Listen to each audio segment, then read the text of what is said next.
My boss has been telling me you see me to every email you send out now.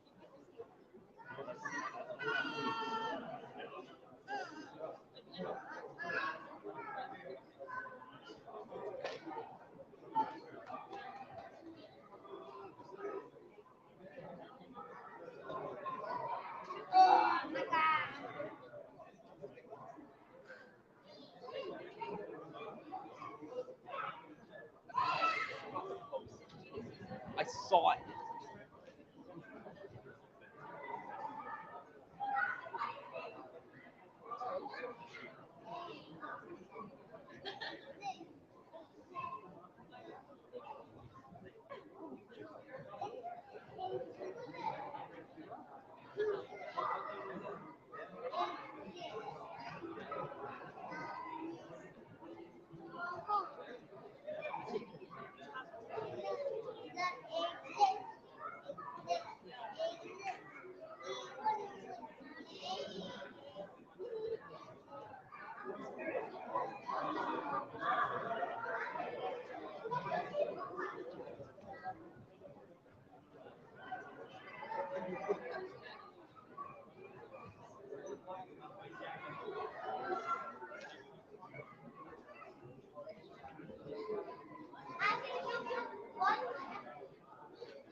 السلام عليكم ورحمة الله وبركاته. الحمد لله والصلاة والسلام على رسول الله. Inshallah, before we start the program, we will call our students. Sister Malik, inshallah, she will read Surah Al-Rahman for us. Bismillah ar-Rahman ar-Rahim.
Takbir.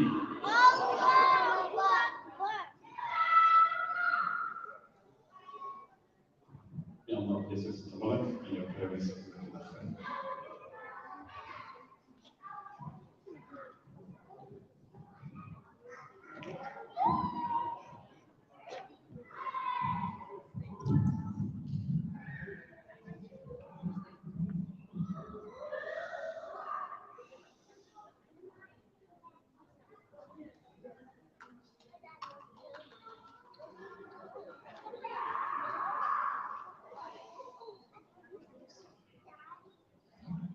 الحمد لله والصلاة والسلام على رسول الله. اللهم صل وسلم وبارك على سيدنا محمد وعلى آله وصحبه أجمعين. رب اشرح لي صدري ويسر لي أمري واحلل عقدة من لساني يفقهوا قولي. Assalamu alaikum wa rahmatullahi wa barakatuh. My spiritual brothers and sisters in Islam, I ask Allah subhanahu wa ta'ala to grant us Jannah, and I ask Allah subhanahu wa ta'ala to forgive us, and I ask Allah subhanahu wa ta'ala to accept our act of ibadah, and I ask Allah subhanahu wa ta'ala to unite us in Jannah, just like how we meet every single Friday in this mission. So, a couple of days ago, I was in the Quran class, and one of the students came up to me and he said, Sheikh Usman, this brother is my enemy. He's my enemy, that's what he said. So I asked him, why is he your enemy? Why do you call this brother as an enemy? And then he said, because every time I try to read in front of you, you just come and then cut me off, and then he reads before me. So I think he's my enemy. And he doesn't really want me to read to you, so that's why I called him my enemy. So I thought it was very interesting. I've been thinking about it. What does that mean? to call somebody an enemy. And as a Muslim, do you really have an enemy? So I'm going to throw this question back to you guys, inshallah. Raise your hand if you think you have an enemy.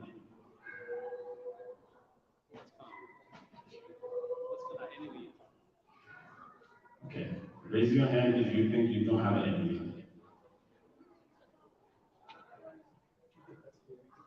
Okay, mashallah, mashallah. So, in the Quran, Allah subhanahu wa ta'ala gives us a very clear answer to who is our enemy in the Quran. And every single one of us has an enemy. As Allah subhanahu wa ta'ala told us in the Quran, أعوذ بالله من الشيطان الرجيم بسم الله الرحمن الرحيم إن الشيطان لكم عدو فاتخذوه عدوا. Allah subhanahu wa ta'ala is reminding me, and Allah subhanahu wa ta'ala is reminding all of you guys, verily, Iblis, Shaitan is an enemy. So treat him or take him as an enemy too. It means every single one of us, our greatest enemy is not your brother or your sister or your cousin or somebody who doesn't really like you. The greatest enemy that you should be concerned about every single day is Shaitan.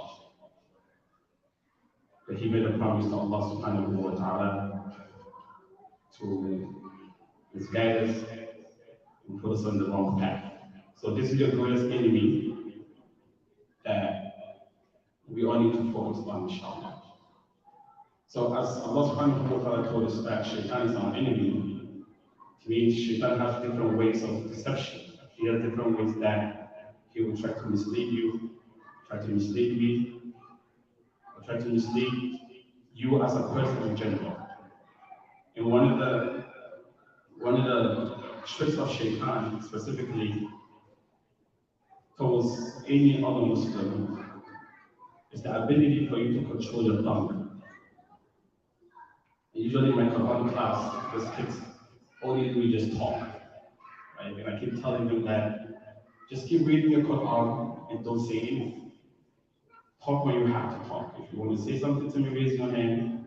But they keep talking every single time. And there's this culture, that's happening among these kids whereby they just talk, right? Like a lot of us have kids in here. They talk, either it makes sense, doesn't make no sense. They just want to talk.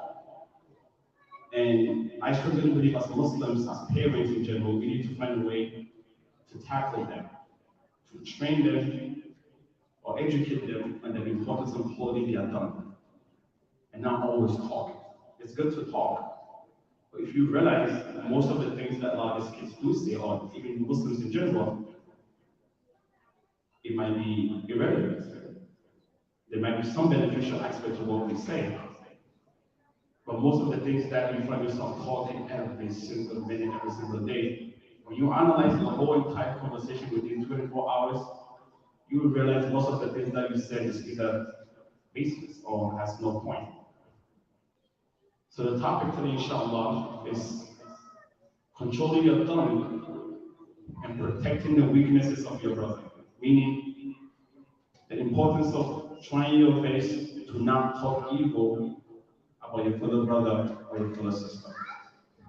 Allah subhanahu wa ta'ala told us in the Quran, which every single Friday, the Imam recites this ayah on the khutbah, the minbar, before he makes his own point. As Allah subhanahu wa ta'ala said, أعوذ بالله من الشيطان الرجيم بسم الله الرحمن الرحيم يا أيها الذين آمنوا اتقوا الله وقولوا قولا سديدا يصلح لكم أعمالكم ويغفر لكم ذنوبكم ومن يطع الله ورسوله فقد فاز فوزا عظيما. As Allah subhanahu wa ta'ala is telling us in Surah Al-Ahzab about the importance of our speech and why we have to be very careful of the things that we say and how we say it. As Allah subhanahu wa ta'ala says, Ya ayyuhalladhina amanu, for who you believe, fear Allah. In this ayah, Allah is starting with the taqwa. us be mindful of Allah subhanahu wa ta'ala. The things that you do every single day, every single day, be mindful of Allah subhanahu wa ta'ala. That's the first condition. وَقُولُوا قَوْلًا سَدِيدًا. And when you speak justly. Be honest in your speech. So these are the first two conditions that Allah subhanahu wa ta'ala has given us as Muslims. For us to be aware of Allah subhanahu wa ta'ala. After the taqwa of Allah subhanahu wa ta'ala, وَقُولُوا قَوْلًا. Be just in your speech. When you speak about somebody, either you like them, either you don't like them, speak justly about whoever you are going to talk about. And right after that ayah, Allah subhanahu wa ta'ala tells us what will be the reward if these two conditions are met. The fear of Allah, and you be just in your speech, how you say things, who you say things to. Allah subhanahu wa ta'ala يُصْلِحْ لَكُمْ أَعْمَالَكُمْ. Allah says you perfect your deeds, you rectify your deeds in a good manner. وَيَغْفِرْ لَكُمْ, and He will forgive you. Just based on your language and what you say and how you say things. But the reality is that, subhanAllah, most of the time when we talk about people, especially when we don't like them, right? So you have a problem with your cousin, your auntie, your friend, your best friend, you don't like them. And you have to say something about them. Most of the time we go extreme. We say things that it's not even true about this person just because we don't like them. And Allah subhanahu wa ta'ala told us again in Surah Al-Ma'idah, وَلَا يَجْرِمَنَّكُمْ شَنَآنُ قَوْمٍ أَلَّا تَعْدِلُوا اعْدِلُوا هُوَ أَقْرَبُ لِلتَّقْوَى. Allah is saying, do not allow the hatred or the confusion or whatever grudges that you have with your husband, your wife, your kids, your cousins, your best friend, your teacher. Do not allow that little argument, that little confusion that you guys have. Do not allow that to affect you when you have to say something about them. Be just. Be honest in your speech. Be just, because that will get you closer to Allah subhanahu wa ta'ala. So how many of us, subhanAllah, we find ourselves in a very tough situation where you argue with somebody, you have a little misunderstanding with your sister, your cousin, your dad, your uncle, your co-worker, and you have to tell somebody. Instead of you to say or speak just of what exactly had happened, a lot of times we go extreme. We end up saying things, lying, gossiping about that person, of the things that they have not even done. Why? Because you guys had a little confusion. This ayah, Allah is saying that do not allow the confusion or the hatred or the misunderstanding that you guys have between each other get you to the point that you do not say truthful act about this person. We ask Allah subhanahu wa ta'ala to allow us to be among those people that will say righteous act towards our fellow friends and family. Regarding the story of Aisha, radiallahu anha, when the whole incident had happened that she committed adultery, and people didn't really have the time to verify the information. Some people believed it, some people did not believe it, some people thought it was true, some people thought it was not true. Majority of the people thought it was okay, you know what, she actually did it. She went behind Rasulullah sallallahu alaihi wasallam. And they were saying it in a joke. They didn't really think it was something very, very serious. Then Allah subhanahu wa ta'ala said, إِذْ تَلَقَوْنَهُ بِأَلْسِنَتِكُمْ وَتَقُولُونَ بِأَفْوَاهِكُمْ مَا لَيْسَ لَكُمْ بِهِ عِلْمٌ وَتَحْسَبُونَهُ هَيِّنًا وَهُوَ عِندَ اللَّهِ عَظِيمٌ. When they were speaking ill of Aisha radiallahu anha, the mother of the believers, saying that she committed adultery behind Rasulullah sallallahu alaihi wasallam. They did not verify the information. They didn't find out if it was true or not, but that information was constantly being spread out. And I want you guys to think of the damage that it does to that community at that time. And how many times do we find ourselves in this community or in anywhere that you find Muslims in their world, when we find information we do not verify, we say, you know what, it's actually true. I think he did it. I think she did it. I don't care. What happened, I know she's gonna do it. Without verifying that information. Allah subhanahu wa ta'ala is reminding us, إِنْ جَاءَكُمْ فَاسِقٌ بِنَبَإٍ فَتَبَيَّنُوا. Somebody brings you information. How many of us, you find yourself sitting down with your friend and they tell you, listen, did you know Fulani Kada did this, did that, did that? How many of us try to stop people from actually continuing that conversation? We want to hear more of information that has no base. We don't even know if it's true, it's not true, but we like to hear this kind of information. And then when you take this information, what do you do with that? Allah subhanahu wa ta'ala reminds us again for us to be aware of our speech. And this is something that we are going to try to be aware of. Right? Allah said, "La yalfidu min qawlin illa ladayhi raqibun atid." There's not a single word, there's not a single statement that you say, except we have the angels that are writing and watching everything that you do. And how many times, or how many of us do actually do things? Sometimes we do forget that we have angels writing and recording stuff. Sometimes we do forget. Every single speech. I want you to think of this from morning. What time is it? 8:10. What have you said? What are some of the things that you said? I don't remember what I just said 2 seconds ago. I don't even remember. But I want you to think of that. From morning to this time, what are some of the things that you have said? Is it good? Is it bad? Was it gossiping? Was it backbiting?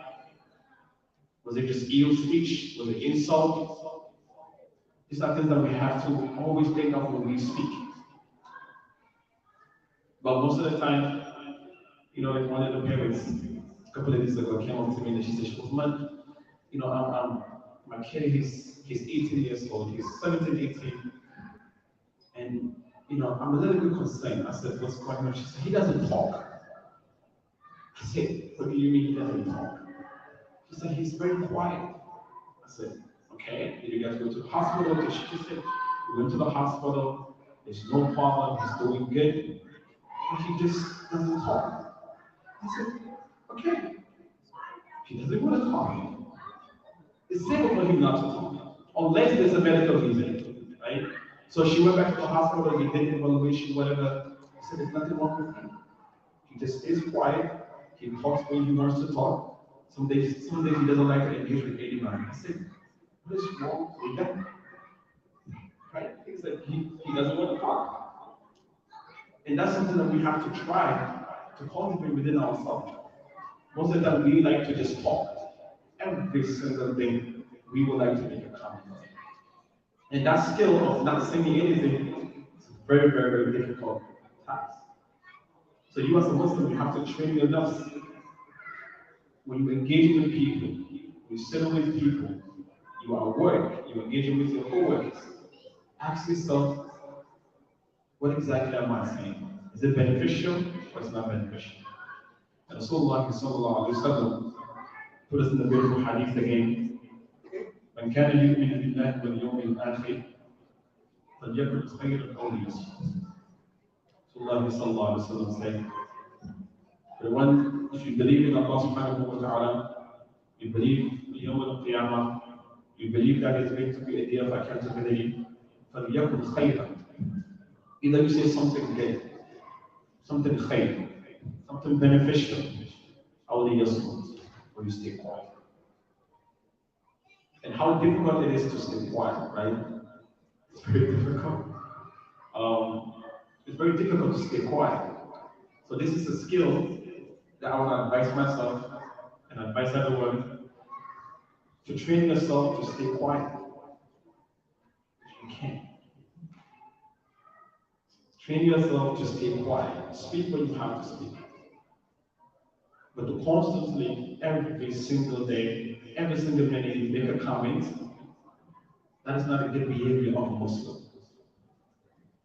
the Sahabas and the Salaf and the people that came before us, from Monday to Friday, they will actually sit down and write every single thing that they have said that whole entire week.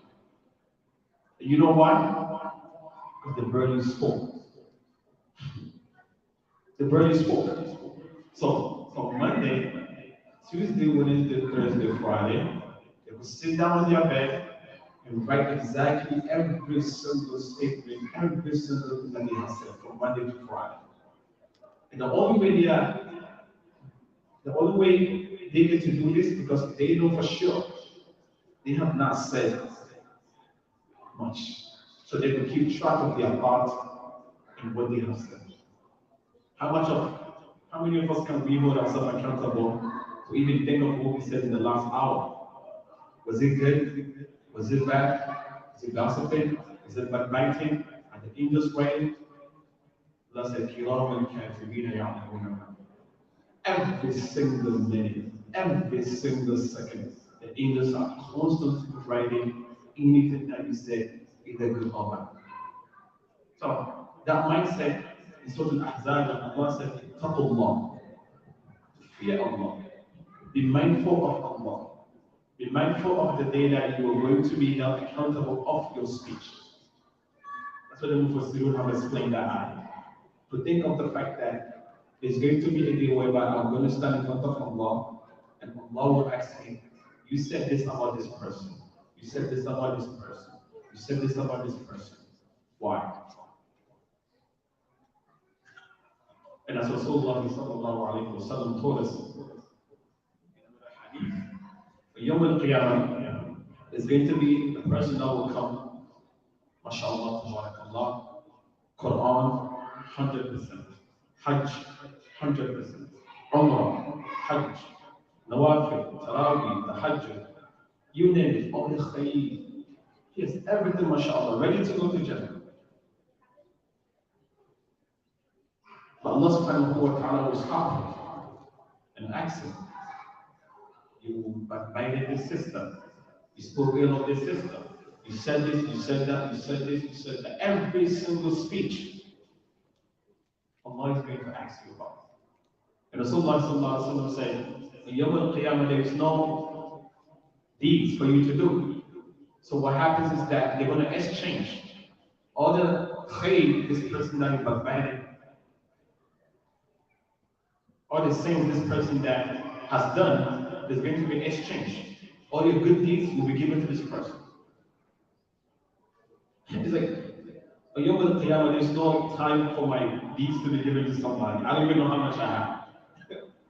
Right? We don't know how much goodness we have in our quote-unquote bank account, right? How much goodness, how much favor we have done. We don't know. So imagine in Yawm al-Qiyamah, you have 100, let's say, 2,000 good deeds. But you have 3,000 gossiping and backbiting and you name it. It's not a good transaction, right? It's not. So as Muslims, that's something that we have to think about constantly for us to think of the fact that it's going to be a day where Allah subhanahu wa ta'ala is going to hold us accountable in terms of what we do and how we say things. My last point, inshallah, before we get to the food part, inshallah, there is a companion called Uqba bin Amir. He came to Rasulullah sallallahu alayhi wa sallam, and then he said, Qultu ya Rasulullah. He asked him Rasulullah sallallahu alayhi wa sallam, a very interesting question. This hadith is in Tirmidhi, in Sahih Muslim, in the Muslim of Imam Ahmed.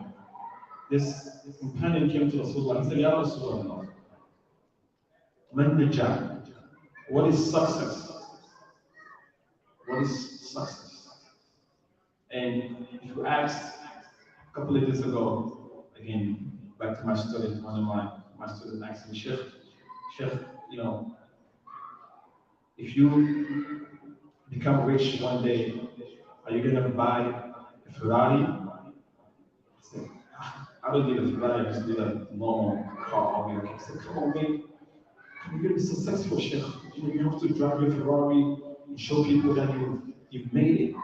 And you just 12 years old. I was like, what are you talking about? He said, I said, no, I don't need a Ferrari. He said, Sheikh, come on, man, you have to show people you've made it, you have money. I said, Ferrari, if I have the money for Ferrari, I'm not buying Ferrari, they're just my thoughts, right? And he said, no, come on, Sheikh, you have to keep up with your social class. That's the word he said. I said, what are you talking about social class? He said, come on, you have to show people that you have money and you made it and you're successful. And I said to him, I don't have to show people if I'm successful. To me, that's not success. So this hadith, Rasulullah sallallahu alaihi wasallam, Uqbah bin Amr is asking Rasulullah sallallahu alaihi wasallam, man najah? What is success, ya Rasulullah? So imagine this companion is asking Rasulullah, what is success? Like, what does that mean for a person to be successful? Rasulullah sallallahu alayhi wa sallam looked at him and he said, Amsik alayka lisan. Hold upon your tongue. That's the first thing Rasulullah sallallahu alayhi wa sallam said. Amsik alayka lisan. Hold upon your tongue. Meaning, be mindful of your speech. Speak when you have to speak. Make a point if you have to make a point. If you don't have to speak, you don't have to speak. That's the first definition of success Rasulullah sallallahu alayhi wa sallam gave. Amsik alayka lisan. And if there's anything that you can take from this Friday night Halaqah, is this beautiful hadith from Rasulullah sallallahu alayhi wa sallam. So remember, Uqbah bin Amr is asking Rasulullah, Ya Rasulullah, what does that mean to be successful? Like, what is that supposed to mean? And Rasulullah sallallahu alayhi wa sallam said, Amsik alayka lisan.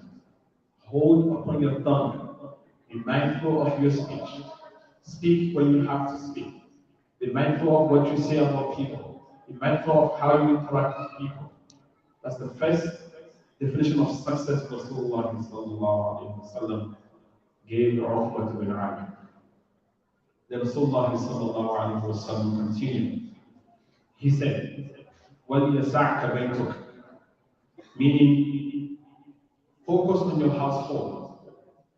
The matters of your house should be enough for you to think about.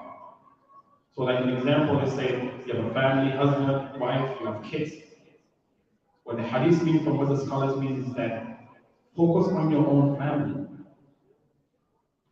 And if you look at the interesting of this hadith is that Rasulullah is asking him, is telling him, Amsik alayka lisan. Hold upon your tongue, number one.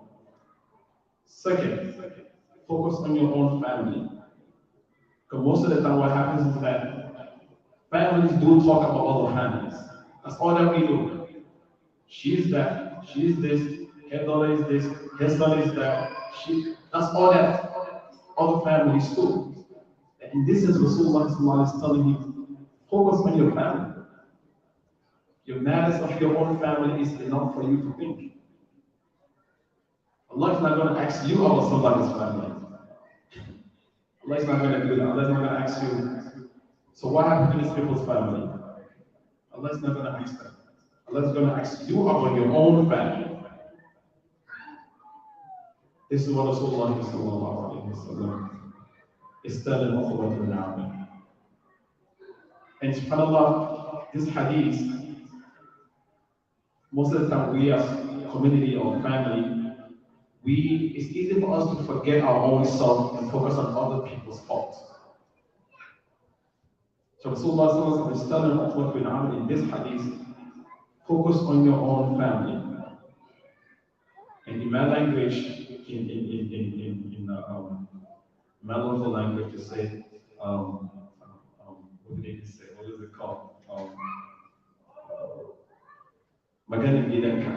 It means the matters of your own house is enough for you to think of your own family. Don't talk about other people's family. So from this hadith, if you really want to define what success is, think of this. Focus on your own family. What is happening in your family? How can you guys work together to grow Iman, to be a better Muslim, rather than focus on other people's family? And then finally, Rasulullah sallallahu alayhi wa sallam said, وَبِكِي عَلَى خَطِيئَتِكِ. Focus on your own weaknesses and your own sins. Meaning, don't focus on other people's sins. And that's all that we do. She doesn't wear hijab, she drinks, she goes to the party, he's smoking, hakaza, hakaza, hakaza, to the point that you forget your own weaknesses. Sorry. Right? We focus on other people's sins. Oh, he doesn't pray. He doesn't read Quran. He's drinking alcohol. He's this. He's in prison. To the point that you forget your own stuff. You have your own weaknesses right in your eyesight, but you're not looking. So imagine Rasulullah sallallahu alayhi wa sallam telling Uqbat bin Amir, these three things define what success is from the lens of Islamic perspective. Hold upon your tongue. That's number one. Second, focus on your own family matters. Forget about other families. What are you doing? Don't compare your family to other family. What this person is doing. No, focus on your own family. يا أيها الذين آمنوا قوا أنفسكم وأهليكم نارا. Oh, who you believe? Protect yourself and your family from Jahannam, not other people's family. The job is your family. Allah will not hold other people's family on your behalf. Allah will hold you accountable for your own family. And then the last definition of success, Rasulullah sallallahu alayhi wa sallam gave the Uqbat bin Amir, is focus on your own weaknesses. Focus on your own weaknesses. Focus on your own sins. And subhanAllah, as I said from the beginning, إِنَّ الشَّيْطَانَ لَكُمْ عَدُوٌّ فَاتَّخِذُوهُ عَدُوًّا وَإِنَّ الشَّيْطَانَ لَكُمْ عَدُوٌّ فَاتَّخِذُوهُ عَدُوًّا.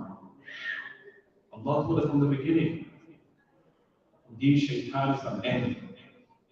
You have to take shaitan as an enemy. And one of the tricks of shaitan is that he makes you lose your own focus. That's one of the enemy. That's one of the tricks of shaitan. He has the ability to make you forget your own self. You talk about people, you're not focused on your family, you're not focused on your own sins. You have a PhD in other people's business.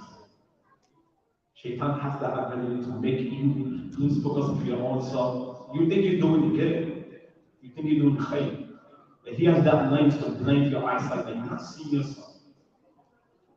You could help this person is doing this, but your own self, by the time you realize, you've not really rectified your nafs. So if there's anything that you can take from this hadith, from this Friday night halaqah, it's three things.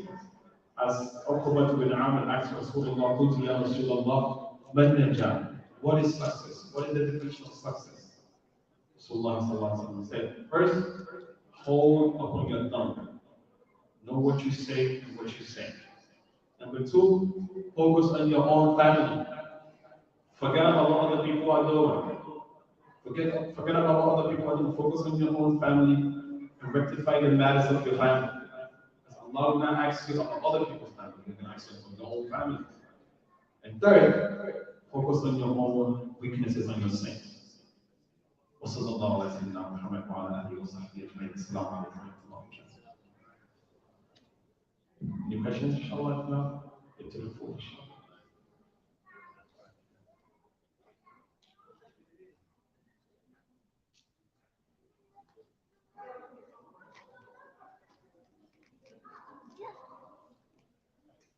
I have a question, but